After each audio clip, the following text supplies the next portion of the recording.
When we talk about evangelism, the hardest part is just starting the conversation. I don't know, at least it is for me. I had a friend in high school who was, he fell in love with a girl at a rival school, and he really thought she was the prettiest thing he had ever seen. And so sometimes he and I would load up in the car and we would drive over to this other town, and he would drive by her house. And he never would ask her out. He'd just drive by real slow and kind of look over there. Maybe he'd see her or something like that. And I don't know what he was hoping. Maybe she'd see him outside and she'd run out in the yard. Wait, you're the one. But she never did. And as far as I know, they never ever did go on a date or anything like that. He just couldn't get up the nerve to ask her. Well, it's always the hard part, right? Just getting up the nerve to have the conversation. Because you know that if you toss out this thing that's really important to you, the other person might not find it nearly so important, or they might not find you so interesting, or they might not find you worth talking to about the issue. And sometimes, if it really, really is important to you, it can even affect the friendship if they respond in a negative or a half-hearted way. So we just stay quiet. We hope maybe that they'll bring it up, and we wait for them to bring it up and wonder if they will. And we don't ever really say the things that we want to say. Well, what we want to talk about today when it comes to evangelism and to outreach is how important it is for you to take that risk, to say something when it needs to be said, to be willing to take a step of faith out there and introduce the topic. Now, I just want to look at a couple different scriptures on that, of some examples of that we see in the Bible, and maybe that can give you some inspiration, and then maybe also talk about different ways to bring it up. Jesus takes an approach that's kind of direct in John chapter 4. It says that Jacob's well was there, and that Jesus, tired as he was from the journey, sat down by the well. And it was about noon, and it's kind of a desert climate, and it's real hot and dry. And so he sits down by this well just to get some rest. And a Samaritan woman comes by to ask him to draw water, and he asked her, will you give me a drink? And she's kind of hurt by that, and she tries to kind of rebuff him on the whole thing. And she says, you're a Jew, and I'm a Samaritan woman. How can you asked me for a drink? And the Jews, they don't get along with the Samaritans. And even by making sure he knows, hey, I'm a woman, Jewish men didn't normally talk to women. It was a kind of a social taboo, and people might think you're doing something inappropriate. So here you are, a man, asking me, a woman, to do something, a strange woman who you don't know, asking me to do something for you. And here you are, a Jew, coming to me, a Samaritan. We've got this racial division between us. And normally Jews have nothing to do with Samaritans. And you're asking me to serve you, right? You're asking me to serve you, get you a drink of water. And she gets offended. And it's not hard to imagine, even in our day, a conversation like that where somebody thinks, who do you think you are to ask me to serve you in any sort of regard or whatever? But Jesus doesn't let go of it, even though she's kind of negative to him. He uses that opportunity, talking about the water and even talking about this thing to take it a little deeper. He says, if you knew the gift of God and who it is that asks you for a drink, you would have asked him, and he would have given you living water. And so Jesus takes the conversation here, just talking about water, and he takes it a little deeper. He talks about living water. And living water in that day and in our day wouldn't have necessarily been completely understandable. It might, maybe he means moving water, she would have thought, like a stream or something like that. And so she says, you've got nothing to draw with, and this well is deep. She says, are you greater than our father Jacob, who gave us this well and drank from it himself? So you could miss it here. What she's trying to do here with this our father Jacob is try to antagonize him a little. He's having a conversation with her. She really doesn't want to have a conversation with him, but she's drawn into the discussion, the way he's talked about it, water and everything, and she's drawn into the conversation. And so the Jews and the Samaritans, one of their central disagreements was about who was the true descendant of Jacob. And so she says, well, he's our father.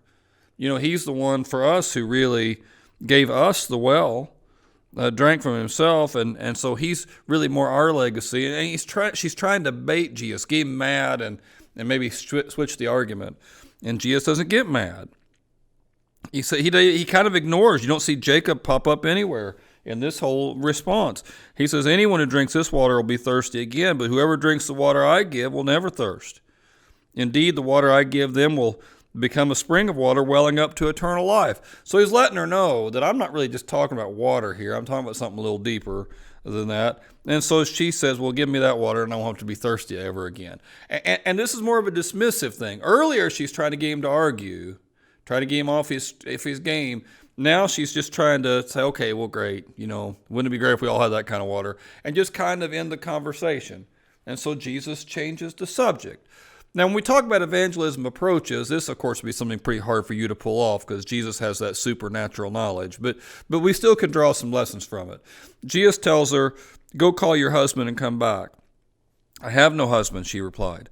And Jesus said to her, you're right when you say you have no husband. Fact is, you've had 5 husbands, and the man you have now is not your husband. What you've said is quite true. Now, though there can be some exceptions to it, in our day, if someone has been divorced 5 times, you could pretty safely assume it's somewhat their fault. Maybe they've even chosen all by themselves to leave somebody 5 times, or maybe somebody else did it to them, but they probably contributed pretty heavily to something like that. But this was a man's world when this happened. And when this woman has been divorced 5 times, it probably, almost certainly means she's been rejected 5 times. She's been told to hit the bricks 5 times. And this last guy who's living with her, what he's wanting is to enjoy sex from her and maybe some service from her, but not really have to promise her anything. That's what living together would have meant then. And so Jesus is revealing her biggest wound, right? And so she would have felt a little bit emotionally exposed there by him because Jesus knows what's going on. And so she said, I can see you're a prophet. So she acknowledges, okay, clearly you've got something going on. But once again, tries to draw him into an argument, tries to shift it. What this whole conversation reminds me of is somebody who you know really well, who knows how to get you ticked off, and they're trying. And how should you handle that? And that's what she does here. Our ancestors worshipped on this mountain, but you Jews claim we must worship someplace else. So again, trying to heighten that division between them. And Jesus says, woman, believe me, a time's coming when you'll worship the Father neither on this mountain nor in Jerusalem. He doesn't deny that the Jewish faith, the Jews are the ones who first heard from God and got the law from God. He says salvation is from the Jews. He doesn't deny that division's there, and he doesn't even totally deny his side. He takes a side on some of the issues that she's bringing up, but he refuses to let that divide them. He says, yet a time is coming and has now come when true worshipers will worship the Father in spirit and truth. That's the kind of worshipers God seeks. God is spirit, and worshipers who come to him must come in spirit with their whole heart and truth. In other words, the door is open. Anybody can come. God's not going to hold the door closed for you because you're a Samaritan, and he's not going to hold the door closed to you because you're a woman, and he's not going to hold the door closed to you because you've been rejected 5 or maybe 6 times. God's not against you. God is for you, he's saying, and the door's open. And for the first time, she's kind of humble about this thing. Well, I know the Messiah is coming. Maybe when he comes, he can explain this to us. And Jesus says, it's me. And it's such a rare thing. He hardly ever does that. But she's open to hearing the truth, and so he tells her. His approach to the whole thing is fascinating to me. He doesn't get derailed by the arguments. He doesn't get derailed when she tries to put him off. He just keeps asking her questions. He just keeps the conversation going. He keeps it on spiritual things. He does not assume that she doesn't have a hunger for something spiritual. He doesn't assume that this won't help her out. And so he just consistently pushes a little. And she could walk away whenever she wants. He wouldn't chase her down the road. He just keeps the options open. And the end result of this is that she figures out something that very few people figured out. Another story is a guy named Philip. That's the he right here. He's a guy named Philip.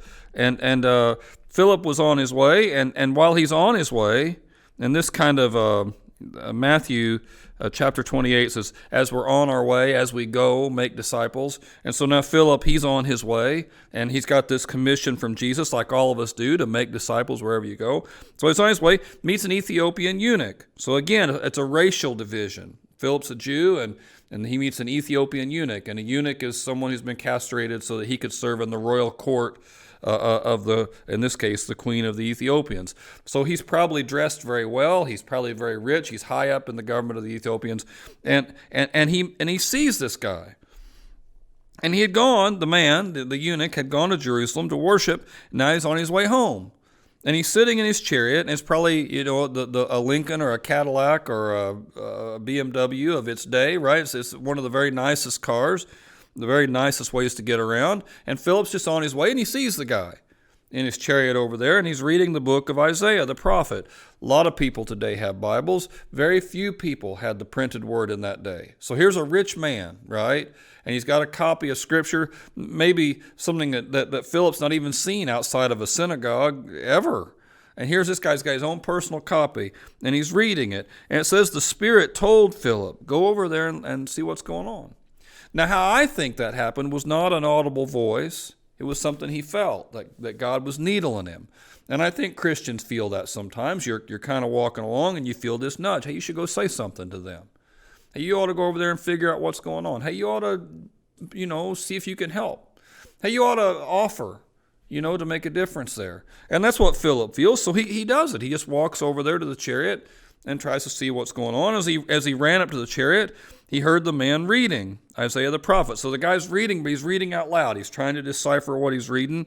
And Philip asked him, do you understand what it is? Now, this could come off, there's a little bit of a risk in this because this is different races of people. This Ethiopian eunuch is probably very wealthy, and Philip is relatively poor. So there's a class division there too. And when you ask somebody a question like, hey, do you understand what you're reading? It could easily be interpreted as, what do you think, I'm ignorant? What do you think, I'm not as smart as you? So he's taking a little bit of a risk, but he's making some good assumptions here. I mean, the guy's stopped on the side of the road reading it.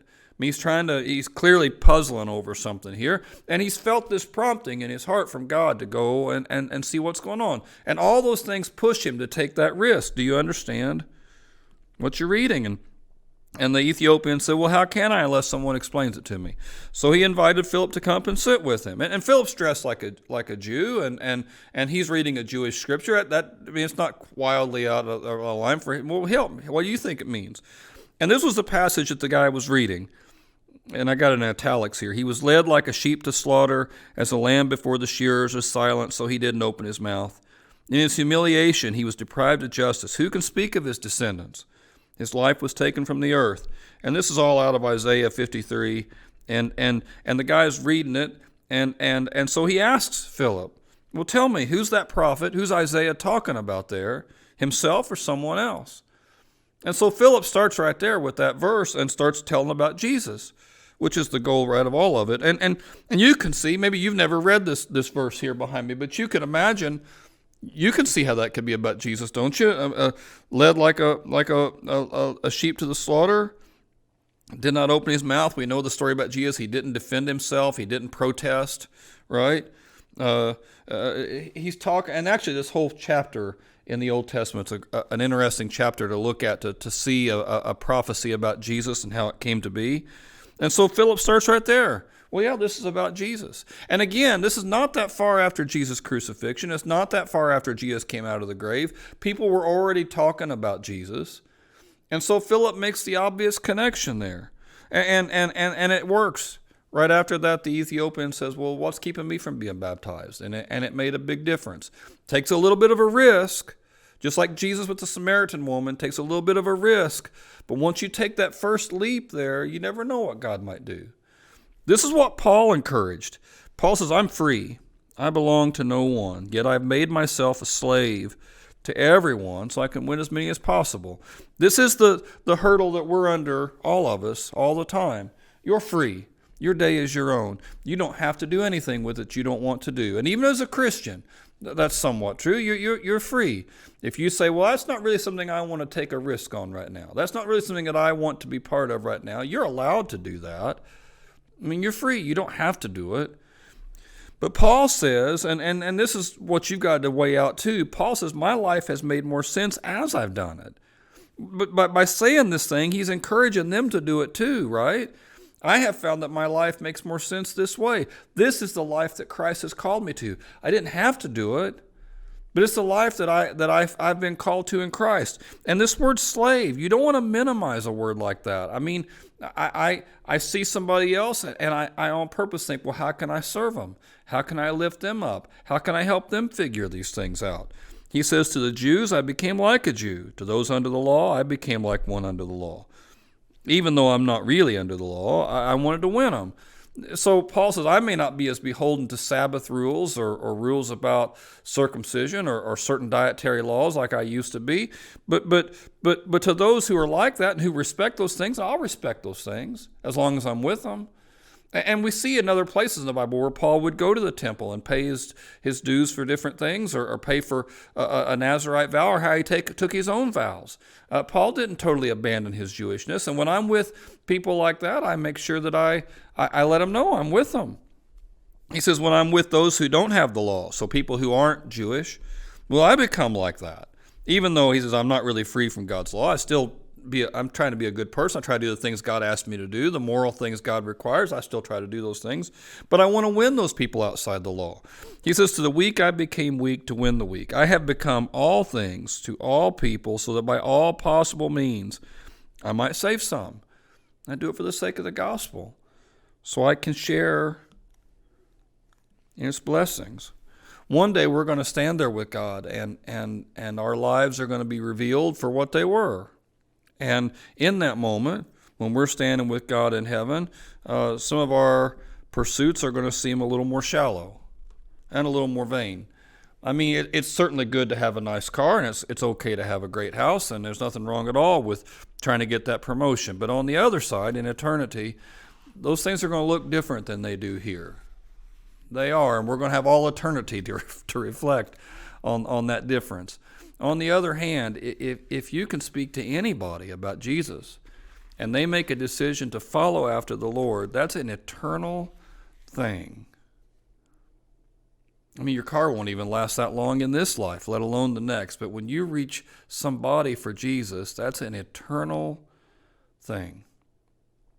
Through this whole series, I've been encouraging you to take the risk, like Paul did when he made himself a slave to everybody, like Philip did when he went up and talked to that Ethiopian eunuch, and even like Jesus did, where he talks to that Samaritan woman. Sometimes you should be direct and just bring up the conversation. Just charge right out there and bring up the conversation. An easy way to do that is just ask somebody how they're doing. How are you getting along? And when they'll say fine, and then you say, well, no, really, how's it going? And sometimes they'll just say fine, leave me alone. But usually, if you push just a little, they'll say, do you really want to know? And they'll start to talk to you. And as they talk to you, you can bring Christ into the conversation, and you can tell how you found some peace or some hope or some purpose through him. You can pray for them at the end of that. You can be direct. You can ask them what their spiritual background is. And that's not a hard question to ask somebody. Well, you know, what was your spiritual stuff growing up? And most people will answer that, even if they're mad about it. And don't be frustrated if they're mad about it. Some people have had a really bad experience with spiritual stuff, and you may get an earful. Don't let that hurt you. You didn't do it to them. And even in those moments, remember your agenda is to get into the conversation. See, it's my conviction that a lot of times we don't even get in the conversation. Like that high school boy who's scared to ask the girl to dance. We're just afraid to take the risk. And so we never get hurt, but we never dance either. And I just want to challenge you to jump off into the deep end there. Have that conversation. And if it doesn't go anywhere, that's not your fault. If you want to be even a little more direct, you could ask a question. If you ever want to talk about the difference between, Christianity and religion, I'd love to talk to you about it. And if they'll talk to you at all, they'll say, well, I thought they were the same thing. And you'll say, well, no, religion is about what you've done. What you've done. But Christianity is about what Christ has done. And we can hang on to what he's done and find peace in that. And you can have the conversation. Or you could ask them, have you ever thought about what happens after we die, about heaven or hell? And people are interested in that conversation. You don't want to bring that up at the grocery store, perhaps, but I mean, if you're talking to somebody and you're having a conversation, I push a little. That's the direct method. The indirect method is where you're just trying to get them to start thinking. That's all it is. You're not really bringing Jesus up yet. You're just trying to see if there's any interest. Somebody asks you how you're doing. You could say, well, financially, family-wise, or spiritually. Which one do you want to know about? And if they ask you about the spiritual, well, then you've got your green light. If someone moves into the area or moves houses, an easy question to ask them, have you found a church? And even people who don't want a church usually will appreciate you asking about them. You can describe what you do at church. Somebody says something to you like, man, it's tough raising kids. You can say, I know. Last week I had to manage 60 kids at a camp retreat. What? And then you start talking about it. You can talk about shared struggles. If you're going through something and somebody else is going through something, you can talk about how hard it was. Talk about how you don't know how you'd made it without your church or without prayer or without God's word. You can do it in nature. I read about a guy who's on a hiking trip, and he sees somebody out there who's hiking too, and they kind of have campfire together, and they're just talking as they're passing. And he says, "What a beautiful world! God must have really had a field day making this." And the guy said, "Well, I guess that'd be okay if you believed in God, but I don't." But that's not a failure if somebody says that. Again, you're just trying to get in the conversation, and even there, it leads to other questions. What I want you to do, if you can make a thought list on this, I want you to commit to pray hard about it. Pray that God will use you to reach folks. I want you to commit to taking the risk to bringing it up in conversation. And as much as you can, it's best to talk one-on-one. If you try to talk to one person and 6 of their friends at the same time, sometimes it's hard to keep everything on track. But work up the courage to do that. Ask questions. Just by asking questions, you pique their curiosity. Maybe you'll get a little deeper, and you push them to really articulate where it is they stand. Everybody stands somewhere with faith, even if they've never really thought about it. So challenge them to think about where they stand and where they stand with God. And last, don't assume the worst. Don't assume that they're impatient or angry or frustrated about this thing. Even if they are impatient, angry, and frustrated, it doesn't do much good for you to worry about that. If they don't want to talk about it, they'll let you know. And I don't want you to push. If they don't want to get into it, then you can walk away, and that's fine. But don't assume that they don't want to know about what you want to talk about. Don't assume that people aren't dealing with this spiritual reality, this question about whether there's more or not. You could be a real difference maker to your family, to your friends, to your coworkers, if you would just start the conversation. And that's my prayer for you, and I pray that we get better at it.